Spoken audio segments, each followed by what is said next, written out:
So it's finally here. What's good? It's Woog. We've got Chris Eubank Jr., 34 wins and 3 losses, taking on Conor Benn, 23 wins and 0 losses. This is, as odd as it is, it's one of the most anticipated matchups that you can make in the entire sport. Not saying that it's the best matchup on paper, not saying that it makes any sense on paper outside of these guys being the sons of British boxing legends that had a historical rivalry. No, Chris Eubank Jr. and Conor Benn doesn't make sense on paper, but again, this is one of the most anticipated fights in boxing. It's had a very entertaining buildup, a multi-year buildup. I remember when they first made this fight, I wasn't thrilled with it because I was really kind of curious to see how they were going to continue to move Conor Benn at welterweight, just in terms of stepping up opponents wise. I mean, they went from the Sebastian Formelas and Samuel Vargases, then to the Adrian Granados and Chris Algieri, spectacular knockout over Chris Algieri. And then he just dusted off, Chris Van Heerden faster than Errol Spence did. Then they, out of nowhere seemingly, make Chris Eubank Jr. versus Conor Benn. And I thought that this was a bit of a circus fight just because of the difference in their natural weight classes. And also, I thought that it was a little bit unfortunate because of where they were respectively in their careers. I could get it for Chris Eubank Jr. You want to secure that big bag. I mean, he's in his mid-30s. Like, he's, fought for the title against George Groves at 168 in the past. He's had those important fights that matter, at least a couple of them. I mean, his career, in my view, still left a lot to be desired, but he did fight Arthur Abraham. He fought Billy Joe Saunders. That was his first loss back in the day. And I always thought that his best win was retiring James DeGale, the former longtime IBF 168 pound champ. That win for Chris Eubank Jr., which was a decision win, but it was a unanimous decision win, and he put a beating on James DeGale. That fight, it was in 2019, and it had me thinking, man, I can't wait to see Chris Eubank Jr. against, the other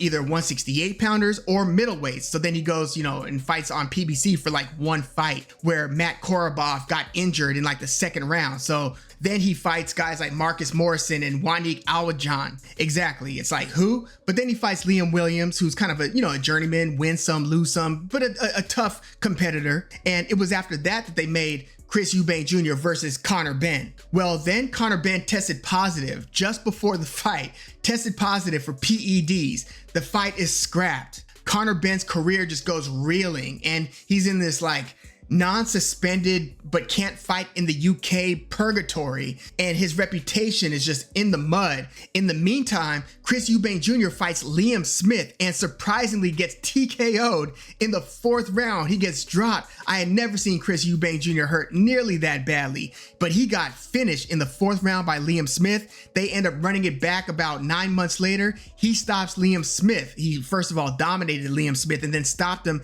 in the 10th round. But after that knockout loss for Chris Eubank Jr., it looked like, oh man, I guess now Eubank Jr. versus Conor Benn, I guess that's dead in the water. But again, he got that get back. And then on the other side, Conor Benn had a couple fights at 154 against lesser opponents, Rodolfo Orozco and Peter Dobson. He won both of those fights via unanimous decision.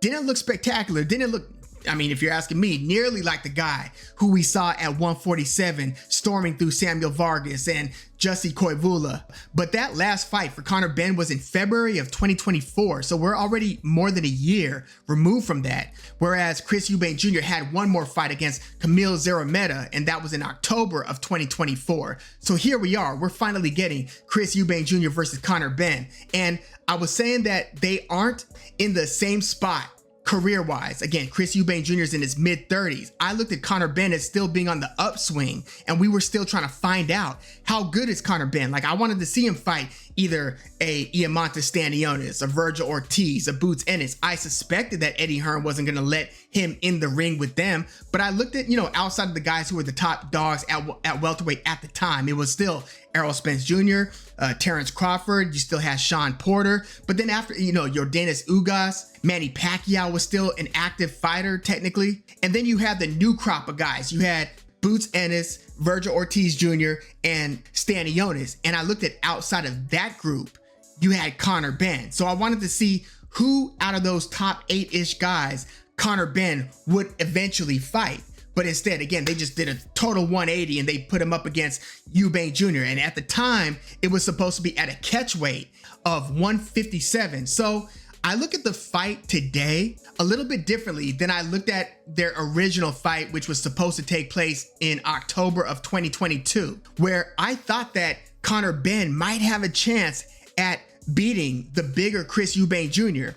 And the reason for that is partially because of the catch weight. Like, I thought that Chris Eubank Jr., even though he was trolling, eating different things, I thought that making 157 was going to be difficult for Eubank Jr. And again, at the time, all we had seen of Conor Benn was him smoking those other welterweights. And the welterweight that he didn't smoke, Adrian Granados, was pretty much moving the whole fight, which in itself should tell you something, because Adrian Granados had a reputation for pretty much hanging in there and giving competitive fights to Sean Porter, Adrian Broner. But yeah, when this fight was first scheduled, I thought that, hey, I think I'm leaning Chris Eubank Jr., but Conor Benn, don't sleep on him, because we don't know how much he could punch above his weight.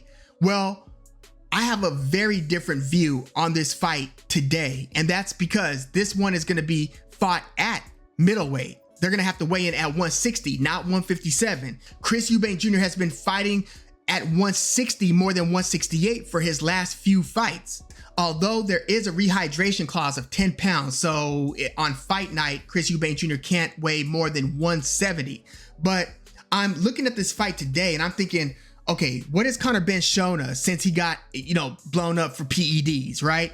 He hasn't stopped either of those two guys at 154, didn't look good, or, he didn't look spectacular in either of those fights. And again, that's 154, not 160. And who has Conor Benn fought who punches, like, let's not even talk about like the size, but who punches like Chris Eubank Jr.? We haven't seen Conor Benn versus like a real puncher yet.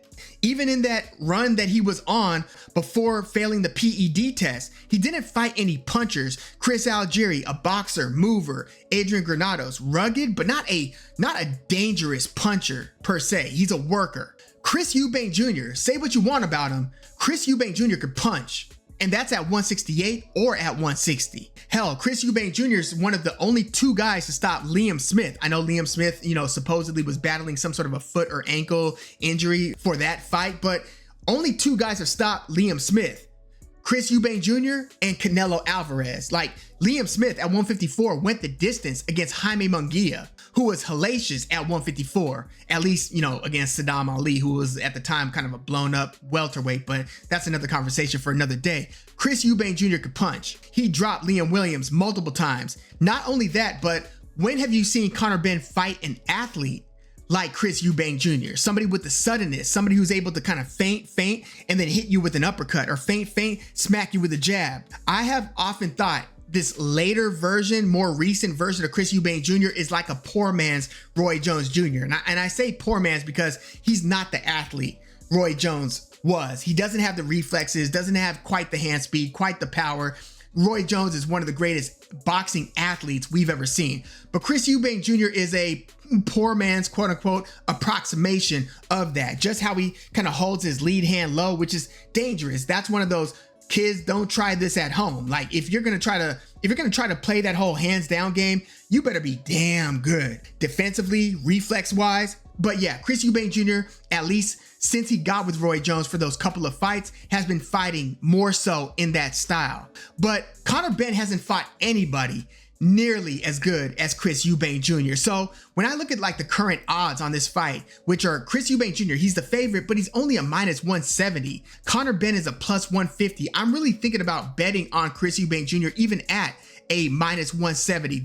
Look, I think that if you were to handicap this fight, it would be more accurate to say Chris Eubank Jr. at a minus 300, a minus 320. I know that he got chinned against Liam Smith, but again, who has Conor Benn chinned above 147?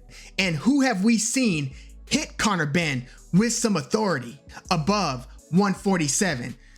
I wouldn't be surprised if this is a nearly non-competitive fight. I know that there's been a lot of hype. I know that the promotion of this thing has been spectacular, from the egg slap, you name it. Like, this has lacked nothing. Like, they've been interviewing the dads, and I mean, this is a family affair here. But I'm just thinking, Chris Eubank Jr. has to know that it would be humiliating if he lets this welterweight come up and beat him at middleweight. That would be about as embarrassing as it gets in boxing, especially given the family rivalry. Chris Eubank Jr. is no dummy. He knows what's at stake here. And I wouldn't be surprised if he's able to kind of feint and smack Conor Benn with nice jabs, and to feint him out of position, and to just either box circles around him or hurt him, where it also looks clear that Conor Benn is having trouble closing the distance and getting off on Chris Eubank Jr. Chris Eubank Jr., even with the tendency to drop his lead hand, has to know that he cannot afford to get clipped and get hurt badly by this guy. I wouldn't be surprised if at a point in this fight, it's Chris Eubank Jr. who's walking Conor Benn down. And I wouldn't be surprised if at some point, say like in the 4th or 5th round, we're watching this fight and it's like, duh, like what did you expect? Did you think that Conor Benn, because he had that spectacular looking run beating lower level or post prime welterweights like Chris Algieri, and I included Chris Algieri and said post prime because Chris Algieri was not a lower level welterweight, but Conor Benn, again, after the PED scandal, he hasn't seemed like the same guy. And again, I wouldn't have picked him to beat Chris Eubank Jr. even if we were on the heels of that run where he's knocking people out at welterweight. I still wouldn't have picked him, but seeing what I've seen from Conor Benn at 154 in those 2 fights, and seeing what I've seen throughout Chris Eubank Jr.'s career, I know he's 35 years old, but he keeps himself in pretty good shape and he's pretty sharp. And again, I don't know if Conor Benn's even quicker than Chris Eubank Jr. I don't think that Conor Benn hits harder than Chris Eubank Jr. So yeah, I'm going to go Chris Eubank Jr.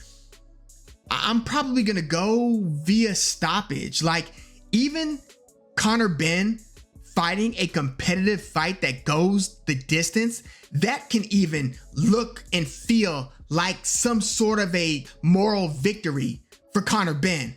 I don't think Chris Eubank Jr. wants to give Conor Benn any of that. I think that Chris Eubank Jr. is going to end up putting a hurt on Conor Benn. Again, if he doesn't, this might be embarrassing, very embarrassing for Chris Eubank Jr. But yeah, I think he's either going to school Conor Benn and beat him via vast decision, like I'm talking 9 rounds to 3, something like that, or he's going to stop Conor Benn.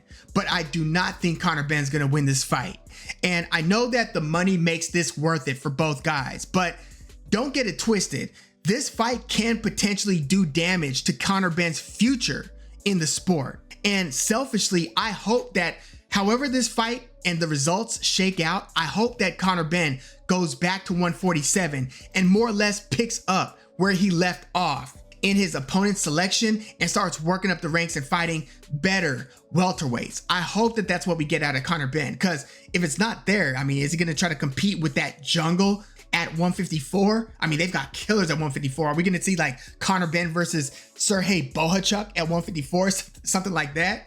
So I hope that Conor Benn is still able to make 147 after this fight against Chris Eubank Jr. I'm assuming he's going to be putting on some mass, putting on some muscle for this fight.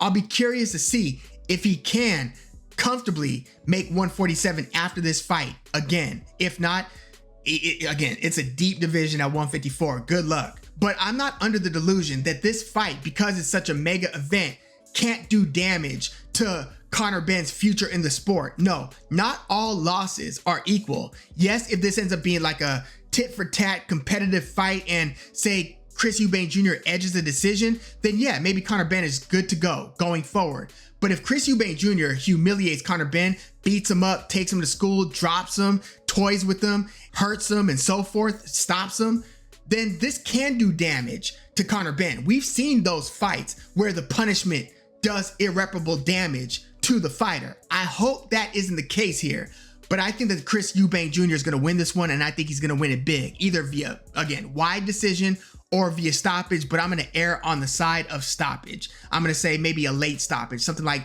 rounds 9 through 11. Again, I just don't see anybody on Conor Benn's resume who's even in the ballpark, talent-wise, size-wise, punching power-wise, speed-wise, as Chris Eubank Jr. But yeah, let me know your thoughts on this one in the comments.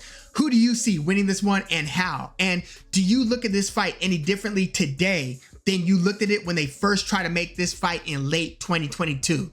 Let me know your thoughts in the comments, like the video, subscribe to the channel if you are into the fight talk. I'm Woog, thanks for tuning in.